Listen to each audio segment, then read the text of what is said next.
How do we draw this? Because, like, I got like a whole bunch of fives, which is kind of like me. Nah, more like, yeah, okay. What's the rest of this graph? Oh, hello. Oh god, that's so fake sounding. Yeah, this is an intro. It's not a very good one. But this is an intro. Anyway, welcome to Quiet Outdoors. Thanks for tuning in. I'll work on the intros, I promise. Anyway, welcome, and thanks for tuning in. Hey guys, so just wanted to talk really quick about knife steels. This is an important thing to have a general understanding of when you're picking out your hunting knife, just so you know what you're spending your money on, and maybe it helps you understand why some products cost so much more than others do. So what I have here is my very rough representation of a chart that I pulled from online website called Knife Nerds. They get into it way more than I'm going to get into it here. This is an extremely high level, just trying to help you understand a little bit about some of the knife steels. So first off, this is my cheapo beginner hunting knife, and it says on it, if you look at it, it tells you that it is an 8CR13 MOV steel. What is that? Made in China, pretty basic knife steel. You see it on a lot of cheaper knives, and that is here. So this is midway through on the toughness graph, but it's relatively low on the edge retention graph. What does that mean? Not super brittle, and it holds an edge that good comparative to the rest of them. Essentially what that means is it's a comparison, right? These are not hard numbers. They're relative to each other. So relatively less edge retention, but also relatively pretty high toughness. So you're not likely to snap the point off this blade that easily. You can kind of abuse this blade a little bit more than a lot of others, and it'll hold up to it. And that's just kind of, as things get harder, they become more brittle, but they hold an edge better. It's kind of a really generic rule of thumb. Obviously, there's some exceptions, but super generically, as things get harder, they tend to get more brittle. As they get more brittle, they're less tough a lot of times. Then kind of move up to what I would say is a significant step up as far as quality. You get to your D2 tool steels, which again, this says on the handle, right above the handle, D2 tool steel. And this also says right there, D2 tool steel. Knives of Alaska, fantastic little knives, not too expensive. D2 tool steel, I think, is legitimately a fantastic steel. The edge retention is great on them. They're easy to sharpen. And my only real issue with them is the rust. So they're not at all a stainless. That's really my only real issue with them. But I think toughness on them, personally, I feel on this chart they're a little underrated. This is my personal opinion. I found these to be pretty tough knives for me and what I use them for. Again, I don't beat on them. I'm not using them as a field craft knife, or I'm batoning wood. I'm not doing anything like that. So there's enough beef in these blades that they hold up to me. They hold up for me, and I'm not jamming the tip into bone, things like that. So at least how I use them, that low toughness value does not come into play. They're more than tough enough for what I do. Sincerely do recommend D2, except for you just got to be really careful about the rusting. Then I threw this one in. It's not a hunting knife. You could use it, but it's not meant to be a hunting knife. This is my S30V steel on my Leatherman Charge. I love this multi-tool, but my gosh, this is such a hard knife to sharpen. I do not realize this edge retention value, because I spend so much time trying to get this thing sharp and never quite getting it to where I want it to be, and then it's just, I don't really realize the edge retention on this.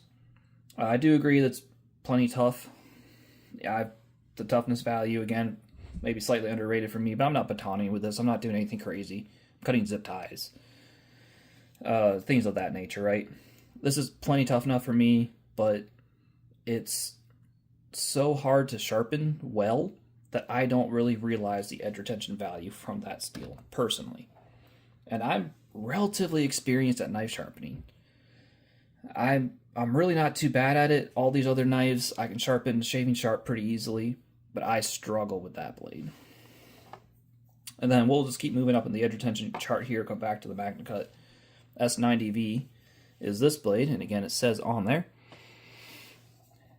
This is another knife where I don't realize the edge retention for a couple of reasons. I don't really use it because it's just not the blade profile I want.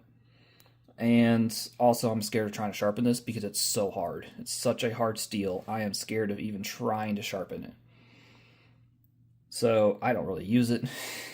But I have noticed on this one, I did have one issue with the toughness. I actually sent it back to Benchmade and they sharpened it for me, which is one fantastic thing about buying Benchmade or Montana Knife Company. They will sharpen them for free for life. You'd have to pay shipping there. And that's all I did. I paid shipping to send this there, and I had lent it to somebody, and they had kind of just taken off the point of my knife there. And I was kind of upset. But I sent it back to Benchmade. Paid however much, like $16 to ship it there because I had to buy a box too. I didn't have a little box that fit it at the time. And I mean, it came back perfect. And shaving sharp, fantastic knife, beautiful knife. Again, blade profile for me, I don't really use it. And I'm also scared to try to sharpen it.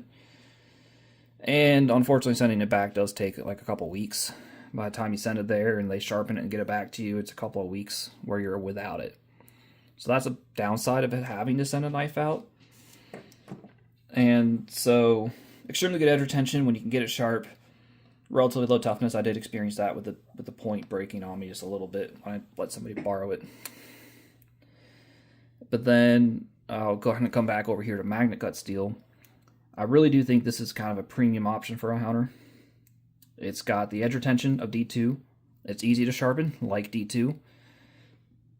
And it's got extremely good toughness, so you're not likely to damage this knife in any significant way that you can't easily fix. So, MagnaCut's relatively newish to the market. It's still a very premium steel. Not a ton of companies are doing stuff with it yet. And that's part of the reason you're spending a lot of money on your MKC knife. And also, part of the reason you spend a lot of money on your Benchmade knife is because it's a very premium steel. This is a very premium steel.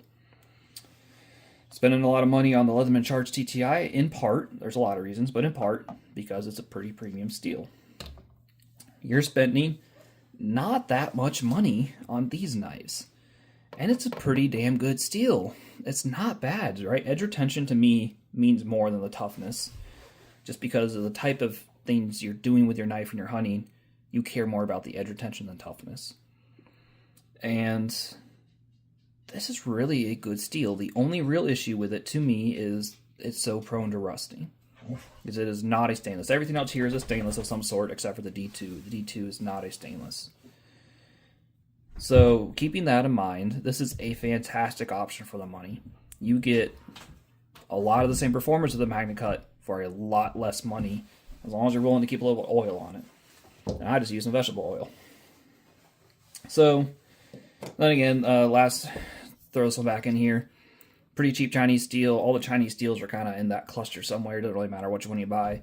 They'll all be similar. You know, somewhere in that general realm.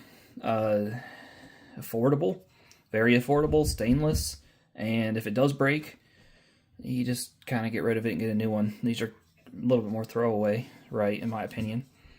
You know, this was $40 or so. I found plenty of others at Bass Pro that were the same exact type of knife that were about $40, similar profiles. So that's what you're generally looking at when you're buying into a hunting knife.